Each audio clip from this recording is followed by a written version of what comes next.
Hello and welcome. I'm Annette Reeder from thebiblicalnutritionist.com, and part of being your personal biblical nutritionist and helping you be confident in the kitchen, confident in your health, but there's another confidence I want you to have, and that's confident in celebrating the feast of our Lord.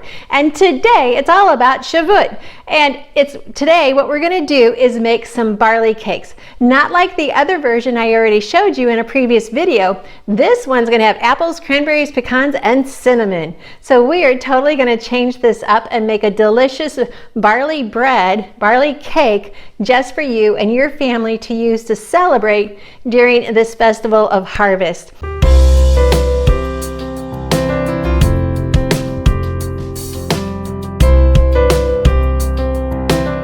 I am so glad that you're joining us here today. And you know the drill. Go ahead and hit like, subscribe, and put your comments down below. I am trying to read everyone's comments and to respond as much as I can. And I appreciate your honesty, your transparency, and so it gives us a chance to get to know each other. And I see some people repeating comments as far as seeing me on other videos, so I feel like we're getting to know each other as family. And that tells me I'm giving you the content that you're looking for, because that is my desire. I want to help you recognize you too can be healthy, and we can totally celebrate the feast of our Lord. Now we're going to make this recipe similar to the last recipe, but with a few changes. We're going to start again with our freshly milled 1.5 cups of barley flour. To that we're going to add 1/2 cup of spelt. You can use just regular wheat.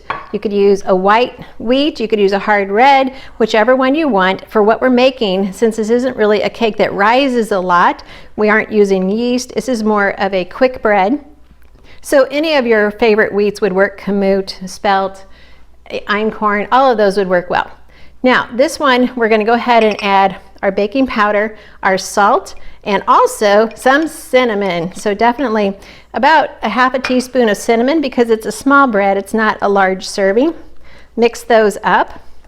And now let's move on.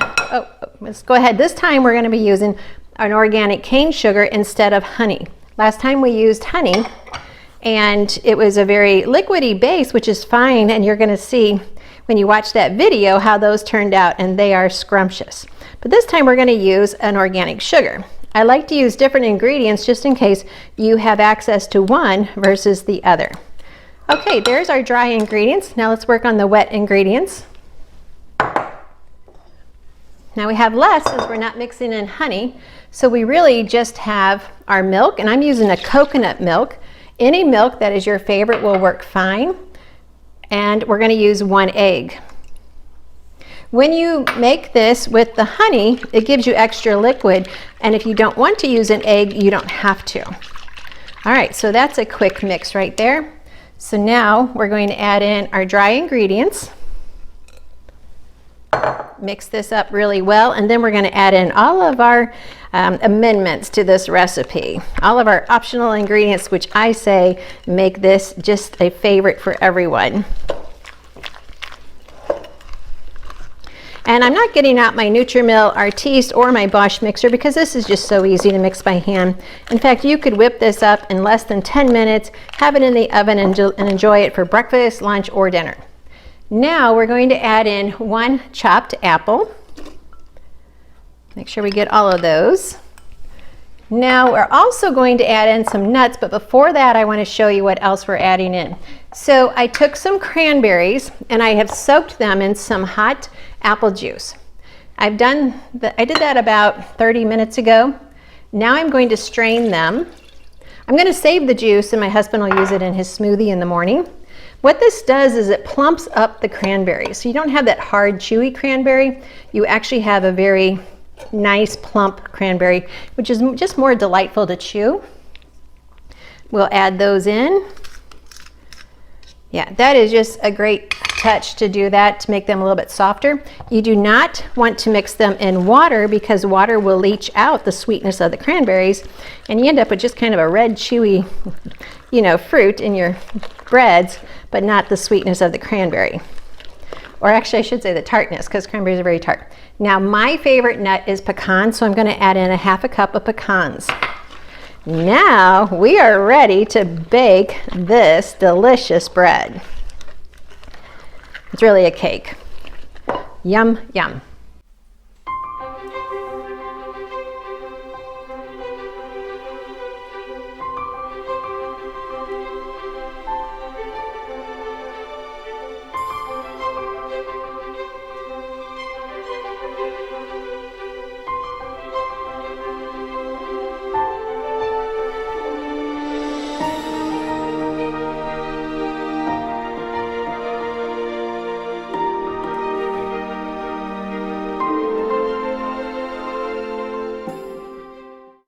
Now I'm going to use this 8x8 pan. I've already prepared it with some organic spray to keep it from sticking. You could also use parchment paper as well to line the pan, and that would work really well.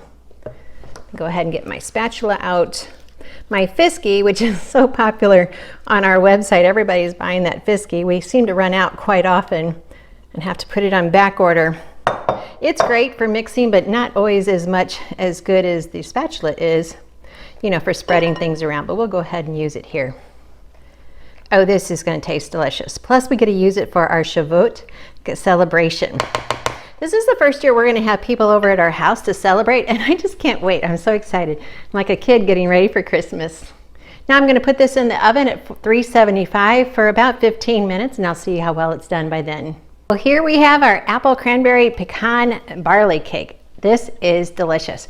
I can't wait for you guys to try this recipe, and especially to celebrate Shavuot at this time of year, or just any time of the year, to always go back and study the story of Ruth. So let's just open this up and take a look. Look at that. Isn't that looking delicious? Well, here we have our barley cakes, the apples, cinnamon, cranberry, pecan. Yeah, they're loaded and they're delicious. I've been sampling them while I was cutting them up. This is going to make a great impression when we have our Shavuot celebration. I really hope you'll take time to look into how to celebrate Shavuot, Feast of Weeks, and Feast of Pentecost, all of that. So much deep information in there about Scripture and how we can celebrate and just to get to know our Lord even more. Remember, read the book of Ruth. All right, I want to make sure you get that. So until next time, I want to read your comments about how you enjoyed this bread, this barley cake, and what you thought about the recipe. And hey, have you already made these before? How do you use barley at your house? Well, until next time, I am Annette Reeder from thebiblicalnutritionist.com. And remember, this video is sponsored by biblicalnutritionacademy.com. Thanks for watching.